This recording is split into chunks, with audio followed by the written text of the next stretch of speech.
গতকাল India Pakistan match হলো।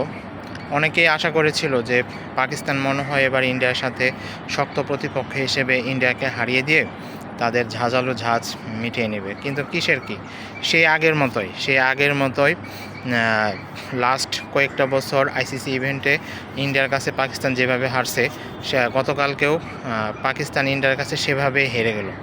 কিন্তু অনেকেই খেয়াল করেছিল যে হয়তো পাকিস্তান যেভাবে এবার বিশ্বকাপে ইন্ডিয়ার সাথে বয়কট করার সিদ্ধান্ত নিয়েছিল, এগুলা থেকে হয়তো পাকিস্তান অনেক ভালো খেলবে এবং পাকিস্তান ইন্ডিয়াকে হারিয়ে দিয়ে তারা তাদের প্রমাণ দেখাবে। কিন্তু কিসের কি, কোনো কিছুই হলো না। ম্যাচ হলো এক পেশে। ইন্ডিয়া প্রথমে ব্যাট করার সুযোগ পেয়েছিল টস হেরে। তো সেই টস হেরে প্রথমেই ওভারেই অভিষেক শর্মাকে যখন আউট করে দিল শাহিন শাহ আফ্রিদি, তখন অনেকেই ভাবতেছিল ইন্ডিয়া মনে বেশি রান করতে পারবে না, বেশি ইনিংস হয়তো লম্বা হবে না, বেশি স্কোর হবে না। কিন্তু কিসের কি, ইন্ডিয়া একজন প্লেয়ার আউট হলে কী হবে, তাদের যে বাকি প্লেয়ারগুলো আছে তারা কিন্তু সেটা ধরেই খেলে এবং তারা সেটাই প্রমাণ করে দিল। যেমন গতকাল ঈশান কিষান দুর্দান্ত ইনিংস খেললেন এবং আরও অন্যান্য প্লেয়াররা সাপোর্ট দিয়ে শেষমেশ 175 রান করতে পারলেন।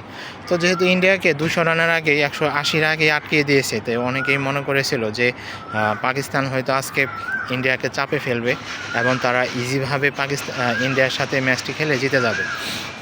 এই আশা নিয়ে অনেকে খেলা দেখতে বসেছিল এবং আমিও বসেছিলাম। এখন কিন্তু কিসের কি, সেটার হলো কোথায়, সেটার হলোই না। শেষমেশ পাকিস্তান ইন্ডিয়ার কাছে হেরে গেল। যদিও তাদের বোলাররা তো অনেক বাজে বল করেছে, বিশেষ করে শাহিন শাহ আফ্রিদির কথা না বললে নয়। তিনি 1 ওভারে 16 রান দিয়েছেন। যদিও তাদের ম্যানেজমেন্টের মধ্যে একটু ভুল ডিসিশন ছিল, কারণ তারা ফাহিম আশরাফের মতো অলরাউন্ডারকে দিয়ে কোনো বল করাননি। আবার শাহিন শাহ আফ্রিদি 2 ওভার বল করে তাকে আর বল করেনি, শুধু বেশিরভাগই তারা স্পিন বল খেলেছে। বিশেষ করে নতুন বলার তারিককে নিয়ে অনেক জল্পনা ছিল যে তারিক ইন্ডিয়ার বিরুদ্ধে জ্বলে উঠবে এবং ইন্ডিয়াকে কুপঘাত করে দেবে। এবং ইন্ডিয়ার নেটে কিন্তু তারিকের বল খেলার জন্য তারা আলাদাভাবে প্র্যাকটিস করেছিল। বিশেষ করে সূর্যকুমার যাদব তিনি কিন্তু নিজে তারিকের মতো বল করতেছিল এবং তারা প্রশিক্ষণ নিতেছিল, প্র্যাকটিস করতেছিল। কিন্তু কিসের কি, কোনো কিছু তারিক জ্বলে উঠতে পারলে না, কোনো বলারই আসলে জ্বলে উঠতে পারেনি। শেষমেশ এখন পাকিস্তান যখন ব্যাট করতে নামলো, তখন ভাবা হচ্ছিল যে যেহেতু সাহেবজাদা ফারহান ফর্মে আছে, তিনি একটা ভালো ইনিংস খেলবে এবং তিনি ভালো ইনিংস খেলে পাকিস্তানে ভালো শুট এনে দেবে। কিন্তু কোথায় কি, কোনো কিছুই হলো না। সাহেবজাদা ফারহান 1-2 4-6 মারার পরে তারপরে আউট হয়ে গেল। তারপর সাইম আইয়ুবকে নিয়ে অনেকে আশাবাদী ছিল। সাইম আইয়ুব বুমরার প্রথম বলেই 6 মেরে দিলেন দ্বিতীয় ওভারে, আবার দ্বিতীয় বলে বোল্ড হয়ে গেলেন। এটা কোনো কথা? তাহলে প্রথম বলে 6 মেরেছ, ঠিক আছে, তাহলে দ্বিতীয় বলে একটু দেখে খেলো, একটু ধরে খেলো, তাহলেই তো হতো। কিন্তু সেটা আর কোথায় হলো, সেটা তো আর হলো না। এখন